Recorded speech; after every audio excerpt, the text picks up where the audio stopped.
Week one of the 23-24 women's college basketball season, and already things are crazy. From Las Vegas to Charlotte to Raleigh and up and down the West Coast, it is heating up. It is WCC Preview Day and more. The polls have turned upside down, ladies and gentlemen. We're going to talk about it on Locked On Women's Basketball. Ogunbowale for the win.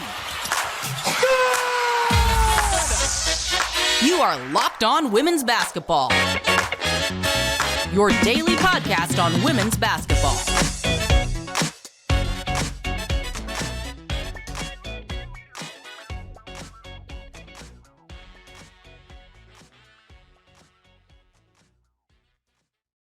Hello, friends. It is Monday, November 13th, 2023. I hope you all had a wonderful weekend. And yes, if you have clicked on any of the news alerts in college athletics, it is sometimes beyond crazy. And if you are like me and wonder how all of us could get fired from our jobs and then take $70 million on the way out the door, well, that's just how they do it, apparently, in College Station, Texas. Hi, everybody. I am Missy Heidrick, and welcome to Locked On Women's Basketball. Thank you for making Locked On Women's Basketball your first listen every day. We are free and available wherever you get your podcasts and on YouTube, part of the Locked On Podcast Network, your team every day. And this episode is brought to you by Prize Picks, the easiest and most exciting way to play daily fantasy sports. Go to prizepicks.com/LockedOnNBA and use the code all lowercase LockedOnNBA for a first deposit match up to $100. Now you can follow me at Missy Heidrick and be sure to follow this podcast at Locked On WBB. And then come over to the Next Hoops and see us, www.thenexthoops.com, for all of the amazing women's basketball coverage. So unless you were sleeping off your time change from daylight savings time, it's hard not to notice that we have had a fantastic first week of the regular season in women's college basketball, totally from coast to coast. Today, we're going to look back on a couple big time contests that were in Las Vegas a week ago today. But then we've also got to talk about some of the games that have happened all throughout the week, because if you opened up your poll that just was released a little bit ago, it has turned upside down. And we've got to then look ahead to one of the toughest mid-major conferences in the nation, the West Coast Conference. Who's picked to win it? Can anyone tame the Bulldogs? And which players are the ones we want to keep an eye on this season? With me to do all of this is my amazing colleague at the Next, Matthew Walter. He was in Las Vegas last Monday for the games and has his finger on the pulse of the WCC all season long, as well as everything women's basketball out on the West Coast. Matthew, hello. We were talking about it before we hit record that seems like a crazy week. I want to take you back to last Monday. You were in Las Vegas. You taught two great games. The first, Ohio State and Southern California, and then the second was the LSU Colorado game. Two Pac-12 teams, and in the first week of the regular season, the Pac-12 has gone 28-0 as of today, Monday the 13th, here in the middle of the afternoon. Let's start with that Ohio State Southern California game, that USC game. And it really became the welcome party for a very, very talented freshman in Juju Watkins. What did you see in that first game, Buckeyes and Trojans? Yeah, talking to Lindsay Gottlieb at Media Day, she talks so much about how we are just trying to put Watkins in space and let her go to work. And you say things at Media Day and you go, okay, let's see what happens when we get to basketball games. And she showed up. I mean, this is a kid, you watch her, she has so much size, so much athleticism, and you just see the talent oozes off of the floor. Just impressive stuff. She got to her spots. She knew how to score the basketball. Ohio State, she didn't get rattled. She picked up 4 fouls early in the third quarter, late in the middle of the third quarter. She came back in, and the whole fourth quarter, she didn't foul out. For a freshman, to not foul out having 4 fouls in your first collegiate game is very impressive. And she just showed that she's poised, she's composed. She played out there almost like she was an upperclassman. And to add to the 32 points, she had 6 rebounds, 5 assists. She did a little bit of everything. And clearly, I mean, USC's game plan is very simple. Give her the ball, give her space, let her go to work. And she's incredibly talented. I mean, like I said, just the talent oozes off the floor. She has a great body. It fits perfectly for her skill set. And she's got that combination that Kevin McGuff said after the game: athleticism, skill, size. He said sometimes you have athleticism and size and don't have the skill. Sometimes you have athleticism and size and don't have the or athleticism and skill and don't have the size. She has all three. And that's what made her so difficult to guard. And I mean, Lindsey Gottlieb said, she talked about it in our scrimmage against Texas and our close scrimmage and our scrimmage against our male practice players. She does things that just, it's unbelievable. And she said, we've seen this. We just now everybody else got to see it. And I think she's going to be a star for a long time going forward and just can probably be the next star of USC and take them back where they were in the past of the program. And we were talking about the poll, right? They're in the top 10. Yeah. A team that is Juju Watkins, Rhea Marshall, returner, and then three transfers in the starting lineup. Because of her ability and because of the leadership of these transfers that they got, they're a top 10 team already. Yeah, they've catapulted up 11 spots in this second week of the AP Top 25. And you mentioned Rhea Marshall, and she goes for 18 points and 17 rebounds in that game. And I feel like she was such a handful in terms of a matchup that obviously Ohio State was trying to find an answer for Watkins, but they didn't really have an answer for Marshall either. And Cody McMahon, she was the Big Ten Freshman of the Year last season. A lot of expectations, a lot of people expecting things from her, but it felt as though, to me, it felt like Marshall kind of neutralized her. That's why she wasn't as effective. McMahon just was 3 of 11 from the field. She only gets 7 points. They need more from her as the season goes on. But I think that also shows what a force Rhea Marshall is inside for Lindsey Gottlieb and USC. Yeah, and I will say USC did a great job of just packing the lanes, right? McMahon is a driver, number one. That's her best ability. She's a big guard. She wants to get downhill. And I think they did a great job of packing the paint, packing the lanes, making the driving lanes small. And when she got to the basket, Rhea Marshall is a phenomenal shot blocker. She's a phenomenal around the rim post player, post defender. She goes after the ball hard, and she did a lot of things that helped USC, right? She played in the back end, the press against Ohio State, and they were getting her layups in the second quarter. Ohio State could not get their press to work, and they were just getting it into Marshall. She was getting layups, and Ohio State doesn't really have a true big right now. They're still kind of figuring out their center position, and she killed them on the glass. She really attacks that ball hard. But like you said, I think they did a great job of funneling things on defense, making McMahon drive in to help, and Marshall was there to contest a lot of shots and grab rebounds, and that's her best skill. It's the rebounding, it's the defense, and she scores inside when she can, but she makes her money rebounding defense.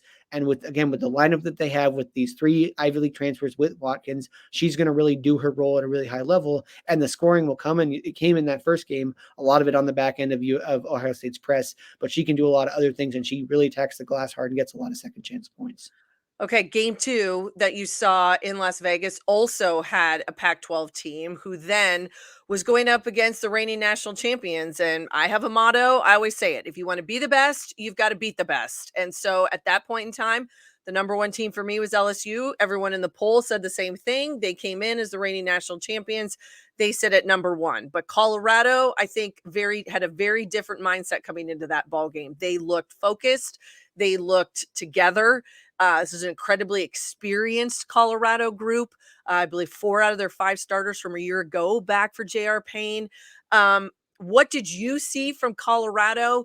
And really just ultimately, it felt at times they just imposed themselves with energy and physicality on LSU, and the Tigers didn't really have an answer. Yeah, I mean, Colorado's a team, right? J.R. Payne talked about it. They don't have 5 stars. They don't have All-Americans. They're just a team that's hungry. They have a bunch of kids. They recruit the kids that are hungry, that want to win. I mean, look at Jalen Sherrod at point guard. She's from Birmingham, Alabama. Colorado was her only Power 5 offer. She took it, and she's a star. Like, she just is the engine that makes that team go. But that's who this team is. That's who Colorado is. They're not the kind of team that's going to play flashy. They're not going to do anything crazy. They're just going to play tough, hard-nosed basketball. They grind you on defense. They make you work every offensive possession. And then they have really solid players on offense. Jalen Sherrod, we talked about. Frida Foreman is a great shooter. Aaronette Vonleh on the inside can really pound it in. Quay Miller is a great stretch 4 athletic big who didn't have a great game but has shown success in the Pac-12. They just have a little bit of everything. And they added the one area they needed in the offseason was more shooting, and they got that with the transfers of Maddie Nolan from Michigan and Sarah Rose Smith from Missouri, and those kids have contributed. And not only did Colorado beat LSU, they beat Oklahoma State as well just yesterday. That's why they moved into that top 5. They have 2 Power 5 wins already. Obviously, the one on Monday was big because what they did was they just said, LSU, we're going to bring more energy. We're going to put you into really tough situations on defense. We're going to be really physical. Physicality was the key to that game. Kim Mulkey talked about it after the game. They were not physical enough. They had kids that wilted under the physicality that Colorado brought. And she said, we knew that, but we just weren't prepared. We just didn't mentally prepare and weren't mentally tough. And Colorado is a mentally tough, physically tough team. They are going to push you around. They're going to make your life very difficult, especially when they are on defense. And that's what they did. They said, you know what? We're not going to be scared. We don't care what people are ranked. We are going to go in and play Colorado-style basketball. They only lost to Iowa last year by 10 points in the Sweet 16.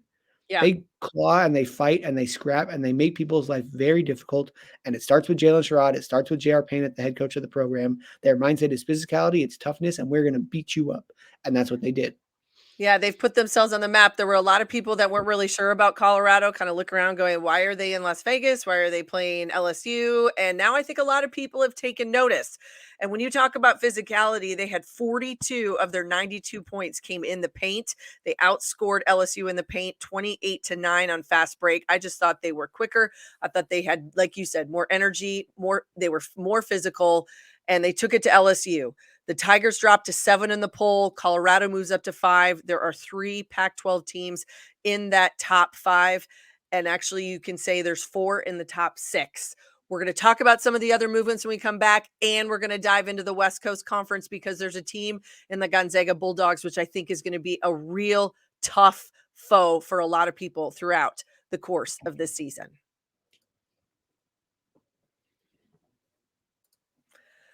But first, a message from our friends at PrizePicks. Now, PrizePicks is the largest daily fantasy sports platform in North America. They are the easiest and most exciting way to play daily fantasy sports. It's just you against the numbers. Instead of battling thousands of other players, including pros and sharks, you pick more than or less than on 2 to 6 player stat projections and watch the winnings roll in. With the basketball season here, you can now pick combo projections across football and basketball from the Specials League, a league created specifically for combo projections that include 2 or more players from different sports or leagues. For example, LeBron James plus Travis Kelce at a 10.5 combo of 3-point made and receptions. That's not bad numbers. You get quick withdrawals, easy gameplay, and an enormous selection of players and stat types are what makes PrizePicks the #1 daily fantasy sports app. So go to prizepicks.com/LockedOnNBA and use code LockedOnNBA for a first deposit match of up to $100. That's prizepicks.com/LockedOnNBA and use the code LockedOnNBA, all lowercase, for a first deposit match up to $100. Daily fantasy sports made easy.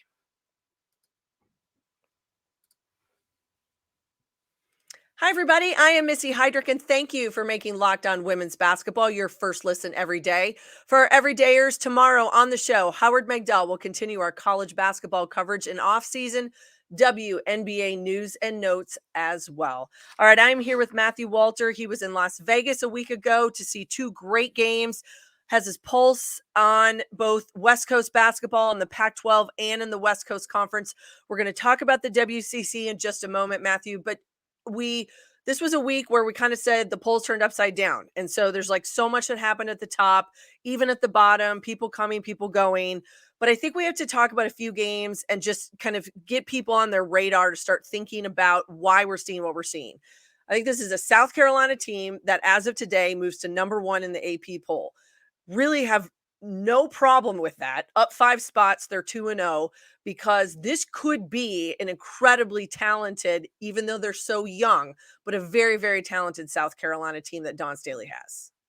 Yeah, and you said, I think, to open the show, right, we were talking about games coast to coast. I think you forgot we're one international game, right? We started the season South Carolina in Paris and I think you and I would agree South Carolina has the 2 best wins on the season. You beat Notre Dame by a lot in Paris, and then you beat Maryland by a lot yesterday. I mean, those are probably 2 of the best 25 teams in the country, and you beat them both pretty handily. And we saw it in open the season on Monday in Paris.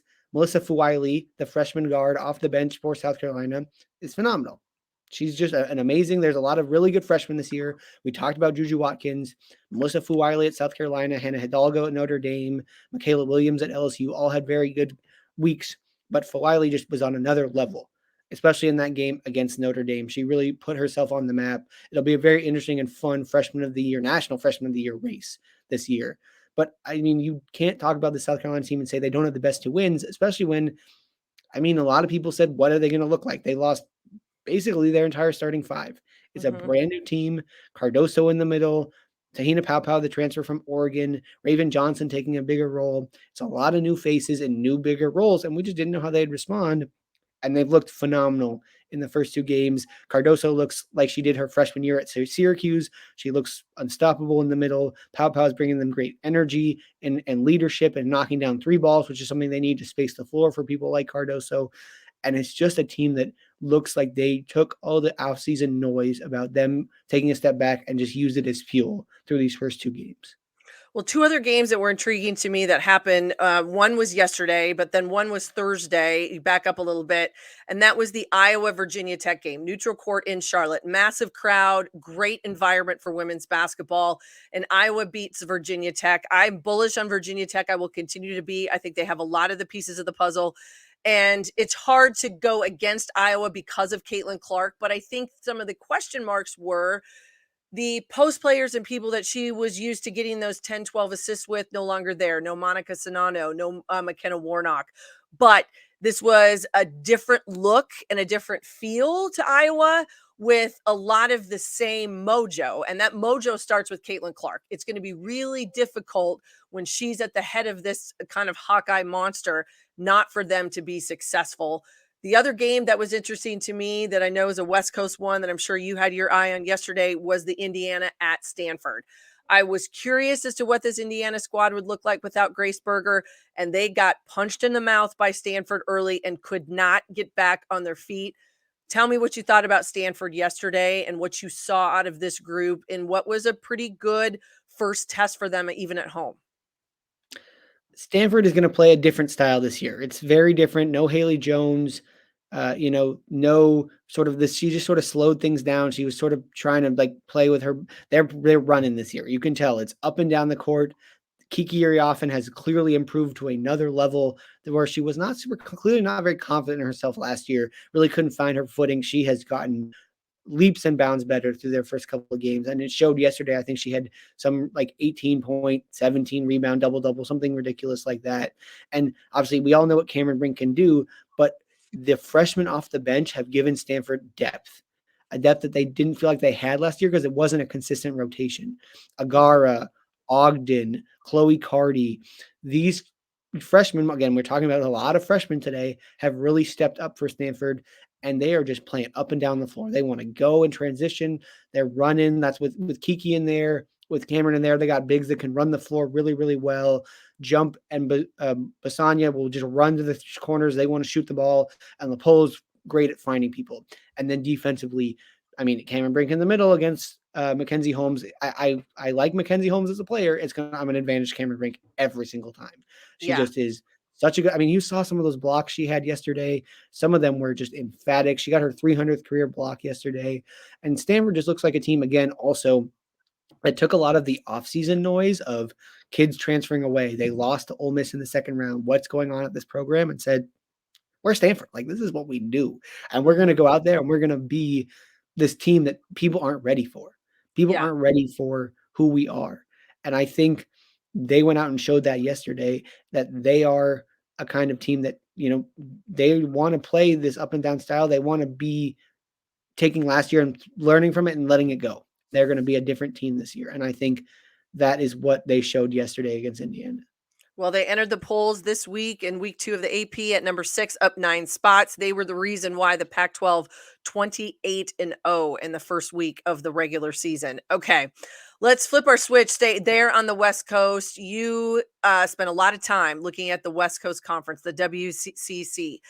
It looks different than it has for many, many years. No more BYU. The Cougars have made their way into the Big 12 Conference, into kind of my world in the Midwest and a little bit over and a little bit west and east. And then don't even talk about next year. That's going to be even more bizarre. But anyways, No BYU, which this kind of then becomes Gonzaga's league.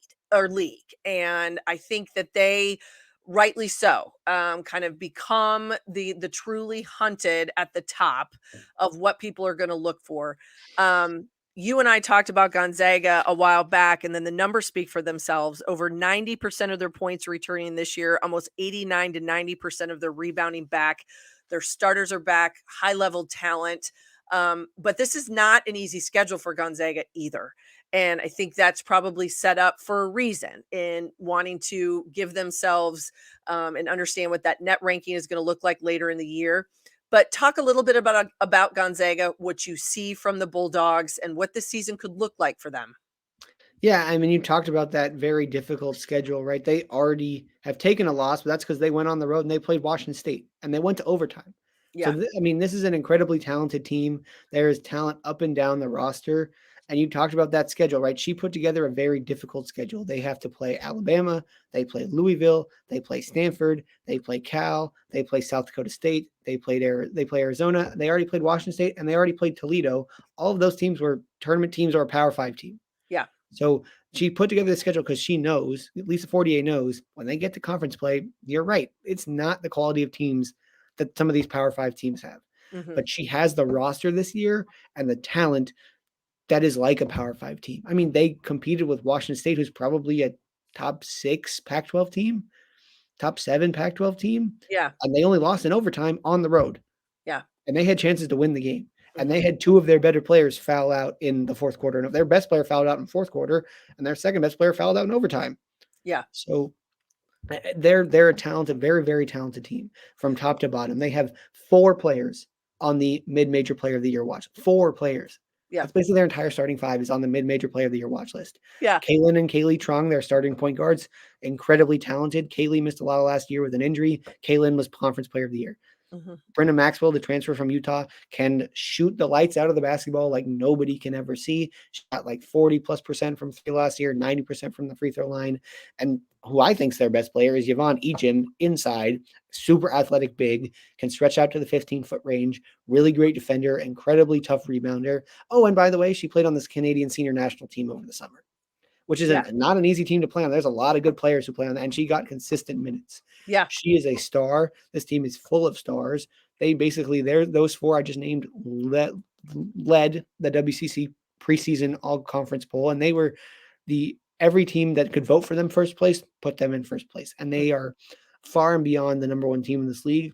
I think they'll get some big wins, and they'll jump into the top 25 because they are so good. And I think as the season progresses, they're going to get sort of lost in the conversation because the conference schedule isn't very good. So that's why I think these early season chances and like losing to Washington State on the road is it's not a bad loss. That's a very good Washington State team. They won the Pac-12 last year. But those are the kind of games that, like I said, the Louisvilles, the Arizonas, the South Dakota States, the Alabamas, those are the games they have to win. Mm-hmm. They need to win those games if they want to have a chance to go and put themselves in a situation because, frankly, they're going to play maybe 2 net 100 teams, 3 net 100 teams at best after the month of December. Yeah. Because that's just unfortunately the WCC this year outside of Gonzaga is kind of down. Mm-hmm. Like you said, losing BYU, Portland lost a lot of talent from a team that went to the NCAA a year ago. The traditional powers of this league are not as good as they have been. And so now Gonzaga's basically head and shoulders. They should be far and beyond every other team in this league. Like if they lose a game, they lost 1 game last year and they weren't as good as they are this year. And if they lose a game this year, it's a shocker to me because of how much talent they have. Unless there's barring any injuries, they should be the best team in this league running away. No, I absolutely agree with you. As you said, all 4 of those women that you mentioned earlier, part of the 23-24 all WCC preseason team. Okay, when we return, we're going to talk about a couple of the other players to watch and any of the other teams just to keep an eye on because mid-majors always seem to have the opportunity to stir the pot and make somebody else's life miserable down the road. Well, we all spend a lot of time here together and we get fired up. It could be wins and losses about our team, who starts, who sits. But I'm thankful that we have those connections. So today, I want our chat to be a little bit more personal that we all know. I just learned that you can get a 1-year supply of specific medications that you need. You realize what this means. It can bring extended travel, bring on the next natural disaster, or a supply chain issue. You are covered, my friends. You don't have to worry about whether or not you can refill generic prescriptions. And this is possible because of our friends at Jace Medical. So go online right now at jacemedical.com to receive your 12-month supply on your daily medications. Remember to use the promo code Locked On at checkout for a discount as well. A verified customer has said this about Jace: I am thankful for this service. Supply chain issues caused me to cut pills in half to have it. I ordered most of my daily meds with a year's supply. I also ordered an antibiotic kit. I feel secure now.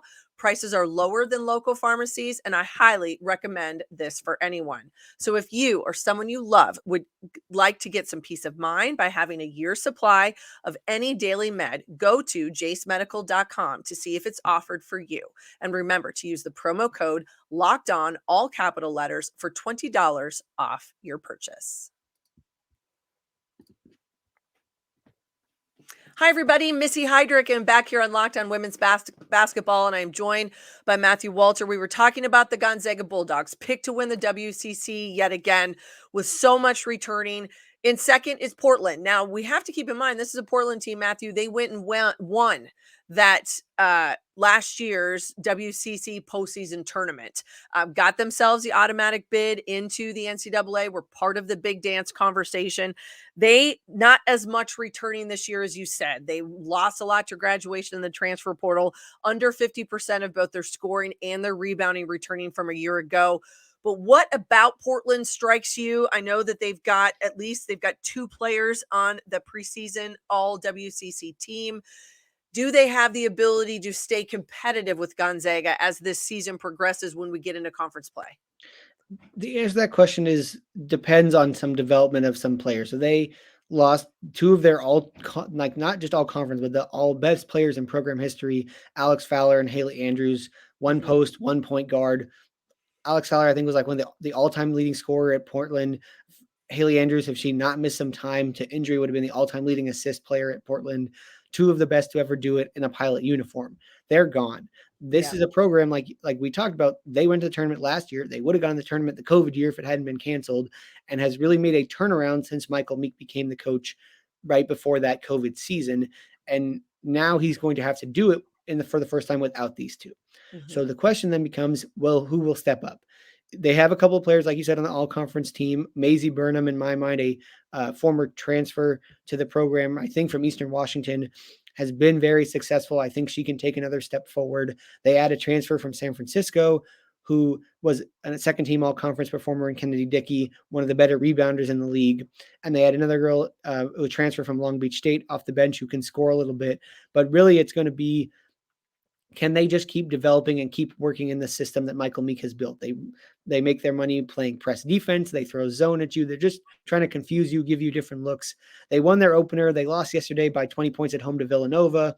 I don't know how they really compare to Villanova, who was a very good, Sweet 16 team last year. So, I don't know how much you can really use that as a measuring stick, especially with them being so new. But it's a team that has the talent. Whether they can develop and figure things out and see where they're at come conference play. Can they give Gonzaga a run? Possibly.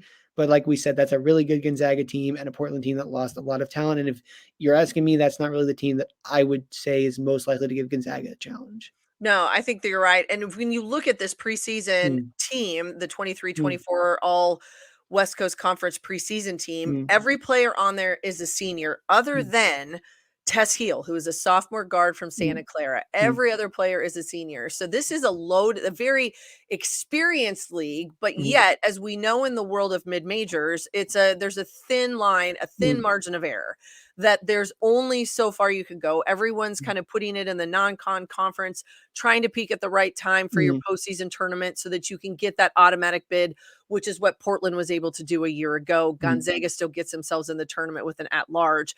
I think there's just a lot of other question marks as you look at this league and you look at where teams were ranked, where they were put. What surprised you maybe from that preseason poll? And is there someone and a team that stands out to you that you're looking for a better year? The team that I was referencing that I think can challenge Gonzaga is Pacific. Pacific returns a lot of talent. They lost one starter from a year ago. She did a lot of things for them, but they are a team that, talking about peaking at the right time, they were the 6th seed in the tournament. They won their first game. They upset the 3 seed, and they basically took Portland to a 1-possession game in the semifinals. And had they not lost a couple of bad non-conference games, they would have been a WNIT team a year ago. Oh, and in their non-conference last year, by the way, they beat UNLV, who was a very good mid-major program. Yes. So this is a Pacific team, with Liz Smith is their go-to offensive guard. They have Anaya James, who has 2 career triple-doubles in her time at Pacific, and Liz Elliott off the bench, who is a nice, solid post player. But they have a lot of depth. They have a lot of players who have a lot of experience, and Bradley Davis has done a good job sort of getting this program back to where it was when he started there, taking over for Lynn Roberts, who's now at Utah. And this is a team, they challenged Gonzaga. They took Gonzaga to like a 1 or 2 possession game at home last year. And Gonzaga is basically the same team, right? It's not a lot of new players.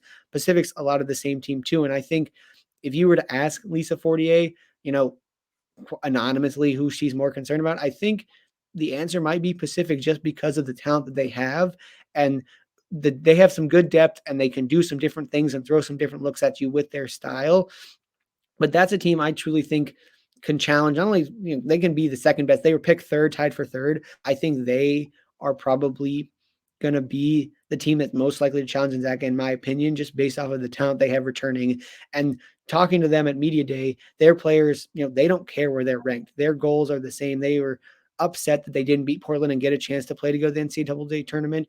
They want to get to the postseason. Their head coach told me he didn't watch any of the NCAA tournament until he got to the Final Four, because it just made him so upset, because he felt like they should have been in the postseason, and they let some games slip away. And I think this group really has a mindset of, whether it's the WNIT or the NCAA tournament, they need to get back to the postseason, because they have a lot of talent, and they truly believe that they can compete with anybody that they go up against, especially the teams in the league.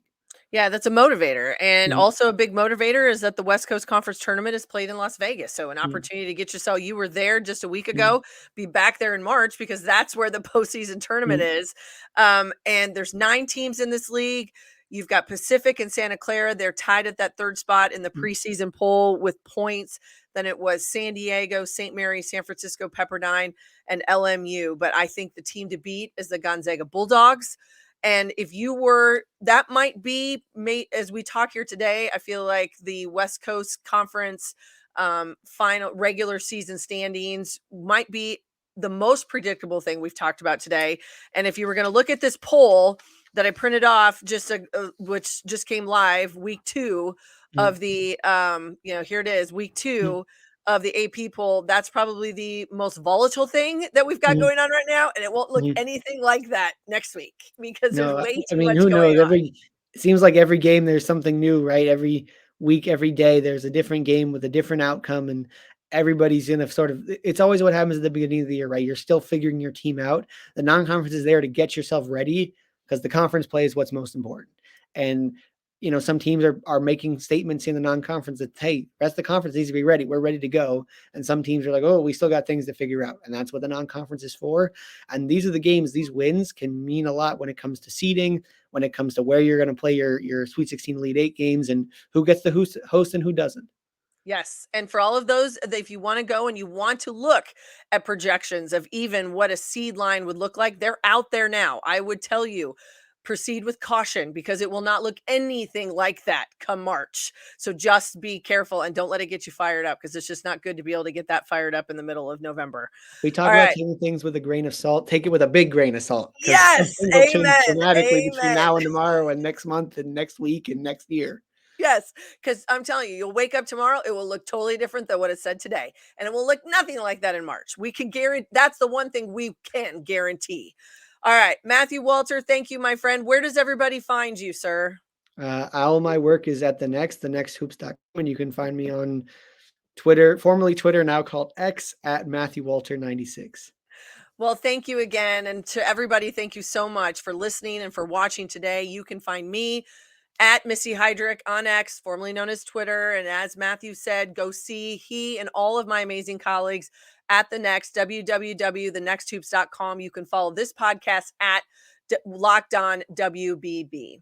So thank you for making Locked On Women's Basketball your first listen every day. For our everydayers tomorrow on the show, our fearless leader, Howard Megdal, with our continued college basketball coverage, off-season WNBA coverage, and so much more. So if you're out there, you want to put your name in the hat at College Station for a very well-paying college football head coaching job, go ahead, everybody, put your resume in. I can think of a few people that might want that job. But if you get fired, you get to take $70 million with you. All right, everybody. Happy Monday. Enjoy your week. And we will see you next time on Locked On Women's Basketball.